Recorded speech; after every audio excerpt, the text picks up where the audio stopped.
Aïe aïe aïe flic, aïe aïe aïe, tu t'es trompé là. Premier match où tu te trompes complètement. Tu le sais, je le sais, et on en parle tout de suite.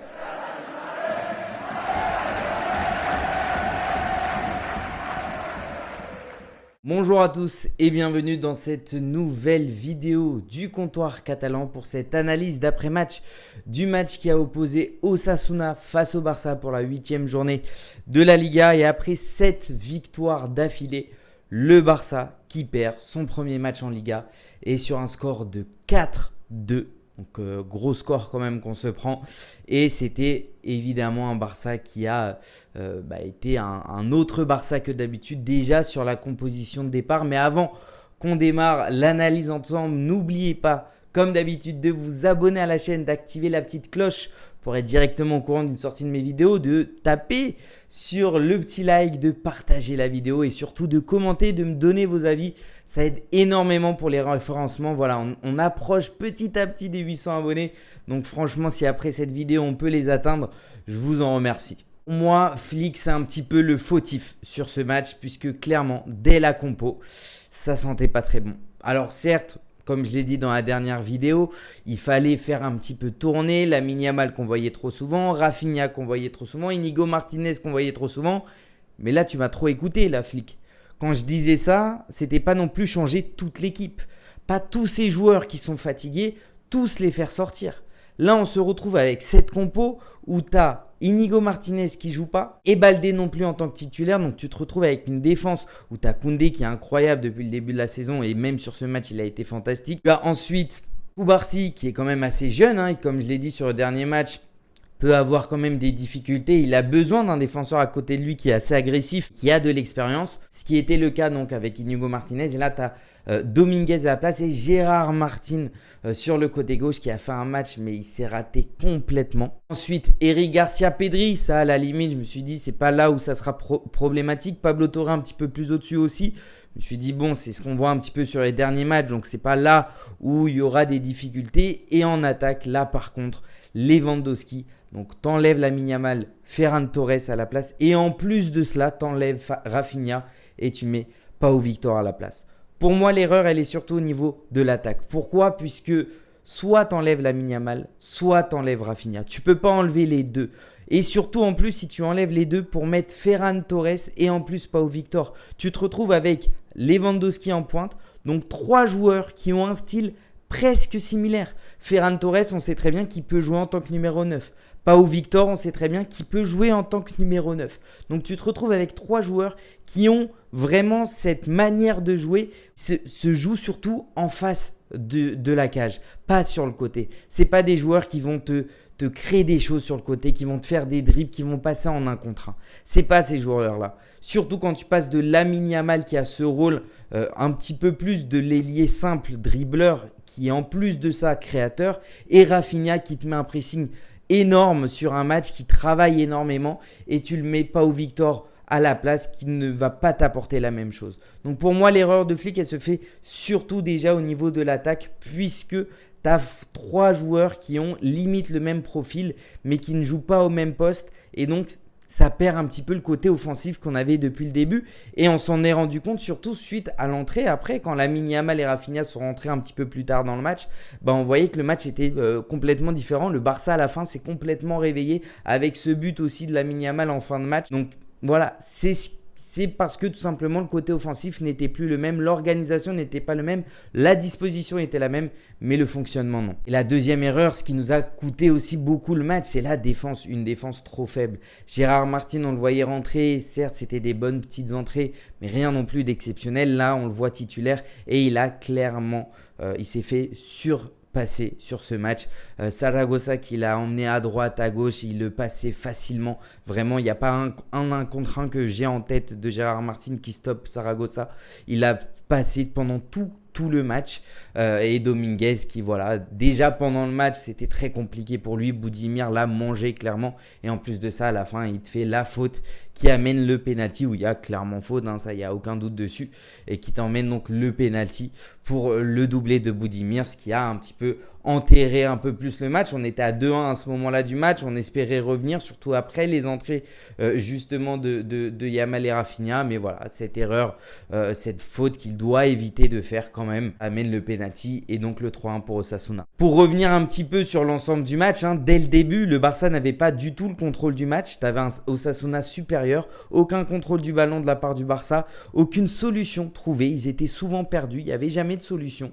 Osasuna qui a fait un très bon match. Ils ont bien joué leur coup dans le sens où ils ont marqué assez tôt dans le match et donc du coup après jouer un petit peu plus en bloc bas. Comme tu te retrouves avec un Barça qui a un manque de créativité par ce manque, comme je l'ai dit au début de la vidéo, de l'absence de Lamine Yamal, et tout simplement, il peut rien se créer, surtout face à un bloc bas. Et par la suite, il partait rapidement en contre-attaque et c'était chaque contre-attaque pratiquement des attaques dangereuses qui mettaient en difficulté le Barça et surtout la défense du Barça qui, comme je l'ai dit aussi, se faisait passer hyper facilement. Une défense faible, une première mi-temps où c'est plus Osasuna qui impose son rythme, un Barça sans solution, c'est un Barça en difficulté. Le match de Ferran Torres, début de match catastrophique, il ratait énormément de contrôles ultra importants. Vraiment, c'est dans son rôle-là, il a un contrôle à faire, c'est un contrôle qui t'emmène vers les cages. C'est le contrôle qui te crée directement une situation de 1 contre 1, de face à face et qui peut t'amener un but. Il s'est réveillé un petit peu plus en deuxième mi-temps, mais pour moi, voilà, Ferran Torres, c'est clairement le joueur qui ne doit pas débuter titulaire sur un match. Et pour moi, c'est le joueur qui est bon uniquement en tant que super sub. C'est vraiment le remplaçant qui, quand il rentre, il peut t'amener quelque chose, je pense, en plus. Mais en tant que titulaire, non. En tant que titulaire, il a énormément de mal. Vers la fin, on a vu un petit peu plus de belles choses quand il passe les 1-2 joueurs et il se retrouve en face à face et malheureusement, il ne la met pas au fond.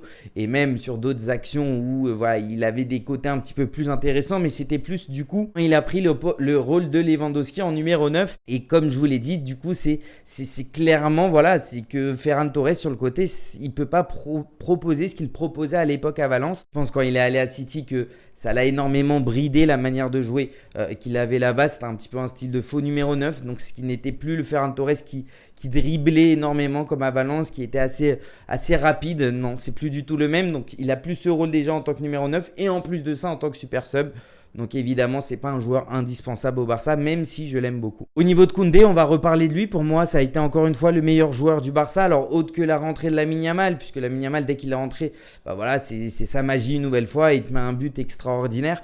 Mais voilà, Koundé, clairement, a encore fait un match exceptionnel, a encore été le meilleur joueur du Barça. Clairement, en première mi-temps, c'était que lui. C'était vraiment que lui qui amenait tous les dangers. Donc on voyait qu'il n'y avait que lui sur le côté droit aussi, qu'il lui manquait son petit Lamine Yamal, avec qui il s'entend très bien depuis le début de la saison. Mais là, c'était que lui, c'est tout passé par Koundé. C'était lui qui limite faisait des dribbles en attaque. À un moment donné, à la fin de la première mi-temps, il se retrouve à l'intérieur de la surface de réparation, dans le centre de la surface, pour faire une tête. Tout passait par Koundé et le danger devait venir de Koundé. Alors que Koundé, je vous rappelle, c'est un défenseur central qui a été mis latéral droit et qui nous sort une saison exceptionnelle en tant que latéral droit. Mais ce n'est pas de lui dont le danger doit venir. Non, je suis désolé, ce n'était pas normal. Et c'est là où, dès le début, on voyait qu'il y avait un gros problème au Barça. Déjà par le fait qu'il ne trouvait pas de solution, qu'on se faisait bouffer par Osasuna. Et en plus de ça, que le danger venait de Koundé. Il y a clairement tous les signaux pour dire que ça ne va pas. Et je pensais que Flick allait faire des changements dès la mi-temps. Il a laissé un petit peu plus les joueurs sur le terrain. Pau Victor qui te met un but quand même assez chanceux, mais qui te met quand même ce but-là. Et après, il le fait sortir et l'entrée de Lamine Yamal Rafinha. Il a pris un petit peu du temps à s'allumer un petit peu. C'est plus aussi quand Casado aussi est rentré que tu avais plus de structure au milieu de terrain. Mais voilà, c'était trop tard pour se réveiller. Même si quand même à la fin, je trouve l'arbitre un petit peu dur. La faute sur Lamine Yamal, on a vu la même action avec Endrick. On va pas commencer à rentrer non plus sur les arbitres sur ce match, puisque ce n'est clairement pas la faute de l'arbitre qu'on perd ce match. Mais quand même, c'est assez agaçant que ça revient tout le temps. Que d'un match à l'autre, c'est arbitré totalement de manière différente d'une équipe à une autre. Le Real Madrid, pratiquement la même faute, voire même plus légère en dehors de la surface face à l'Espagnol. Il siffle penalty sur Endrick. Là, sur Lamine Yamal, il attrape tout le haut du corps, il l'empêche de bouger alors que Lamine Yamal essaye quand même de continuer qu'il tombe dans la surface. Pour moi, il y a penalty. L'arbitre n'a pas décidé de le vérifier à la VAR. Voilà, c'est quand même toujours des décisions qui agacent. Et on va pas, voilà, on va pas non plus s'attarder énormément sur ça, puisque clairement le fautif pour moi sur cette défaite, c'est Flick qui a fait des mauvais choix et ce qui donne voilà, ce mauvais fonctionnement. Tu peux faire tourner, tu peux faire des changements, mais pas changer toute l'équipe. Pas tout déséquilibré. Tu gardes certes le même système, mais tu te retrouves avec des défenseurs trop jeunes, pas assez expérimentés. En plus de ça, des attaquants qui ne créent pas des choses. Voilà, fallait soit sortir Rafinha, soit Yamal. Tu peux pas sortir les deux. Et en défense, pareil, tu peux pas changer tout le monde. Certes, on n'est pas aidé par les blessures. Quand on aura le retour des blessures, ça sera complètement différent. Les rotations qui va se permettre, ça sera avec des Gavi, des De Jong, des Firmine. En défense aussi, vu que ça sera normalement Araujo quand il reviendra titulaire, tu pourras mettre Christensen, Inigo Martinez à la place. Donc évidemment, Flick fait avec les moyens qu'il a, mais je pense quand même qu'il aurait pu mieux faire dans le sens où tu changes quelques joueurs, certes qui sont à bout physiquement, mais changer toute l'équipe en même temps, surtout à l'extérieur face à Osasuna. C'est là où je pense l'erreur a été commise. En tout cas, voilà, première défaite du Barça en Liga face à Osasuna. Cette belle série s'arrête donc ce soir. Ce n'est pas grave, il ne faut pas s'inquiéter. Toujours 4 points d'avance sur le Real Madrid qui va affronter l'Atlético Madrid, donc le derby, en espérant que le Real ne gagne pas, puisque si c'est le cas, ils reviennent à 1 point. Et évidemment, c'est relancé, même si ce n'était pas déjà gagné. Mais voilà, c'était une victoire importante à gagner. Surtout si le résultat de demain, évidemment, on sera content si le Real ne gagne pas, mais on pourrait se dire, on aurait pu avoir 7 points de plus.